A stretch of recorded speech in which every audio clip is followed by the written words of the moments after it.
James Turner for the untouchable True School Sports. Let's go, baby. Bow! Be careful what you wish for because it can become a reality. Yeah. The untouchable True School Sports Empire. Y'all know the rest, man. Now listen, we're going to get to the Peso Pluma division, the featherweight division.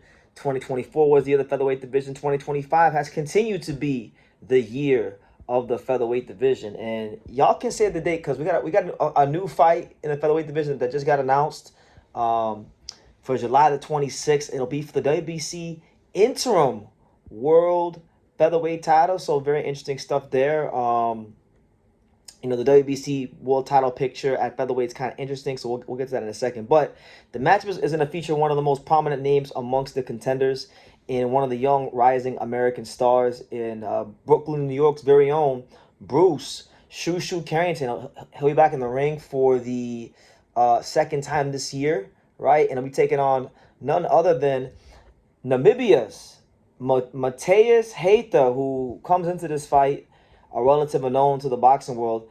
It's funny enough, man, and this is why I always tell you guys, you have to pay attention to my content.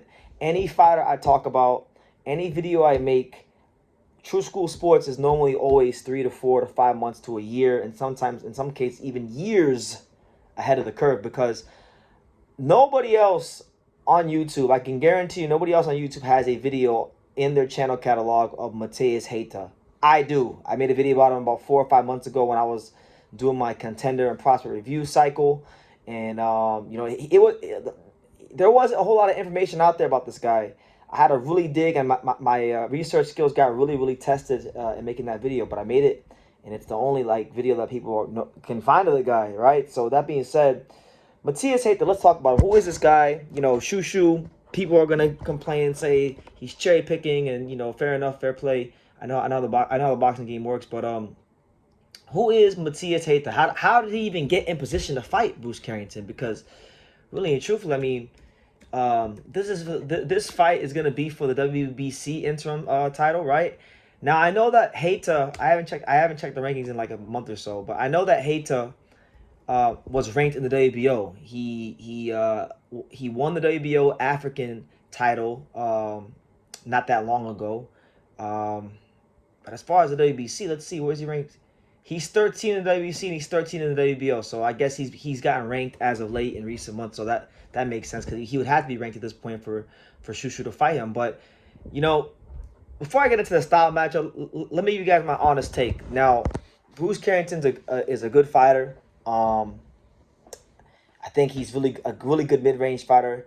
Still has room to grow, and I think that Top Rank's actually, on one hand, I want to criticize Top Rank and be like, yo, you guys have been matching Bruce Carrington really soft since the Sullivan Segawa fight. But on the other hand, I'm like, you know what? If you have a fighter and he has a tough fight against a guy like Segawa, and he doesn't perform to his best against a guy like Segawa, and even arguably maybe should have lost the fight against a particular fighter, if you know he's not ready for the championship level at that time, then get him some more fights, get him some wins, get his confidence firing on all cylinders before you let him fight for the title. So that's the Top Rank is done. He's fought Donna Kuwo, he's fought Enrique Vivas, and now he's fighting Mateus Heita. Now, style-wise, I don't think that Heita is going to bring anything that would that he doesn't bring the main attributes, I think, that it takes to trouble a guy like Shoo. Now, can he punch? Yes, it's possible. Look, these Africans, they can all punch. That's one thing about African fighters. They may lack the resources to have, infrastructure in boxing. They may lack the facilities. They may be a little bit raw. Sometimes a lot of these African fighters don't have a lot of defensive responsibility. But one thing I've never seen any African fighter ever lack at any weight class is some damn punching power. So he's no different. He got 9 knockouts in 14 fights. He's got, you can't hit him. I think you can't hit him.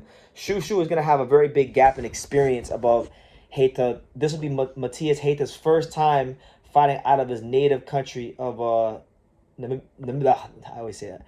Namibia. Sound it out, BT. Namibia, And one thing about it is, Namibia has had some good fighters over the years, like Harry Simon, Julius Sindongo about 10 years ago when he burst onto the scene. So, listen, just because you guys don't know who he is, and I want to make this a point for every fighter, not just Mateus Heita, but just because you guys don't know who he is doesn't mean he's not a good fighter. You know, Shushu, I think, is going to be able to do what he wants in this fight because, you know, with Shushu, he's a really good mid-range fighter.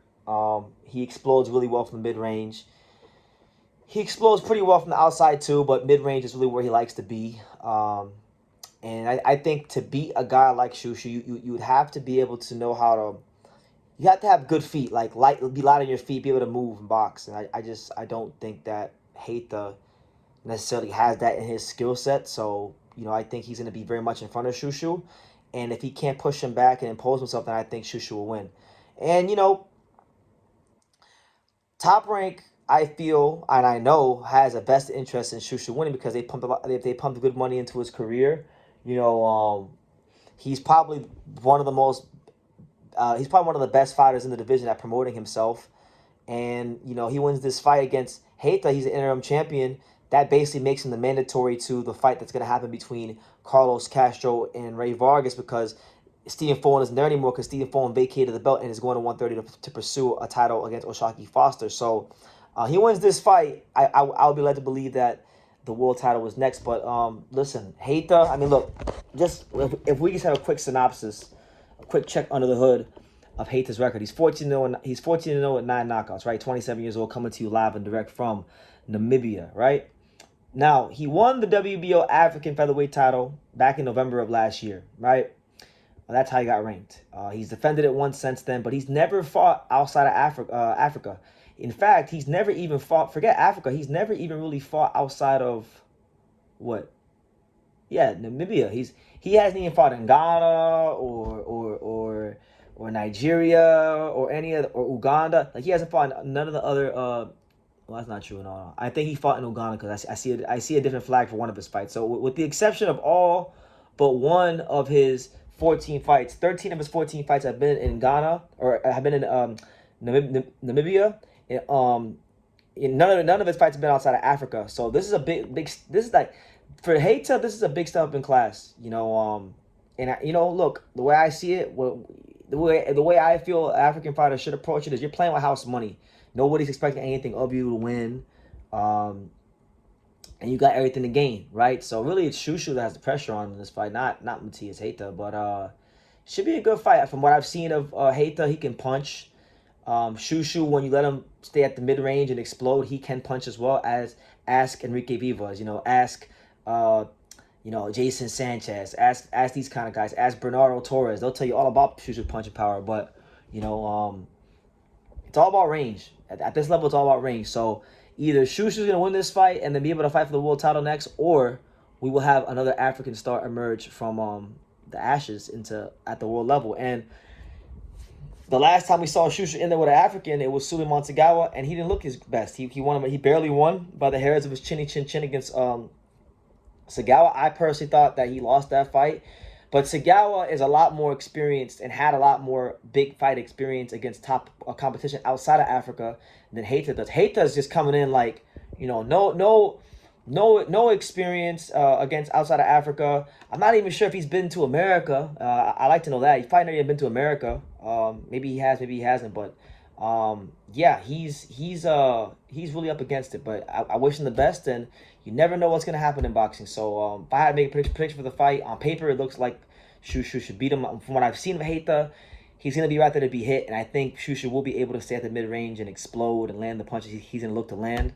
But they fight the fights for a reason. So, guys, that is my thoughts on Shushu versus Heita. This will be on the undercard of Xander Zayas versus Jorge Garcia. So this will actually be the last Top Rank show on ESPN. So make it that what you will.